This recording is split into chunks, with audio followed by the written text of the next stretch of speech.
টানা বৃষ্টিতে মানিকগঞ্জের মরিচ ক্ষেতগুলো ডুবে গেছে। এতে লোকসানে পড়েছেন বহু মরিচ চাষি। এরই মধ্যে বাজারে এর প্রভাব পড়তে শুরু করেছে। কৃষি কর্মকর্তারা বলছেন, ক্ষতির পরিমাণ নির্ধারণ করে কৃষকদের প্রণোদনা দেওয়ার সুপারিশ করা হয়েছে। মনিরুল ইসলাম মিহিরের প্রতিবেদন। চলতি মৌসুমে মানিকগঞ্জে কাঁচামরিচের বাম্পার ফলন হলেও টানা এক সপ্তাহের ভারী বৃষ্টিতে তলিয়ে গেছে মরিচ ক্ষেত। এতে লোকসানে পড়েছেন বহু কৃষক। কৃষকরা জানান, মৌসুমের শুরুতে মরিচের তেমন দাম পাননি।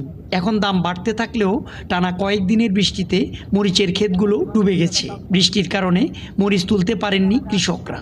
আধাপুষ্ট কিছু মরিচ তুলে বাজারে বিক্রি করলেও গাছের বেশিরভাগ মরিচই ক্ষতিগ্রস্ত হয়েছে।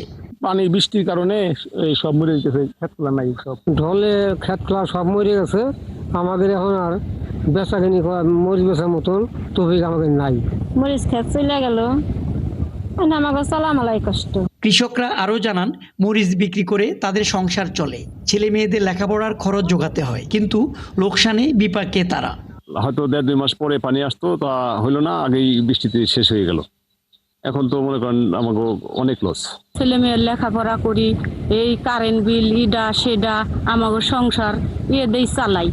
এখন আমাকে হয়ে গেল, এখন আমাকে সংসার কেমনি চলবো। ক্ষতিগ্রস্তদের সহায়তায় কৃষি অফিস থেকে কোনো ধরনের খোঁজখবর কিংবা সহায়তা করা হয়নি বলে অভিযোগ কৃষকদের। আমাদের খোঁজ খবর নিলা যে না, কিছু আসে নাই আমাদের কাছে, কৃষি অফিসারটার কিছু আসে নাই। তবে জেলা কৃষি কর্মকর্তারা বলছেন, মরিচ সহ অন্যান্য ফসলের ক্ষতি নির্ধারণের কাজ চলছে।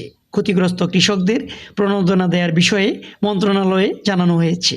বিভিন্ন উপজেলাতে 4 থেকে 5 হেক্টর জমি মরিচ অলরেডি তলিয়ে গেছে। তাছাড়াও মরিচের জমিতে কৃষক কিন্তু এখন নামতে পারছে না অতিবৃষ্টির কারণে, যার জন্য মরিচ তুলতে সমস্যা হচ্ছে এবং পরিবহনের সমস্যা হচ্ছে। তার কারণে মরিচের ক্ষেত্রে অনেক সময় বাজারে এখন একটু দাম বেড়েও যেতে পারে।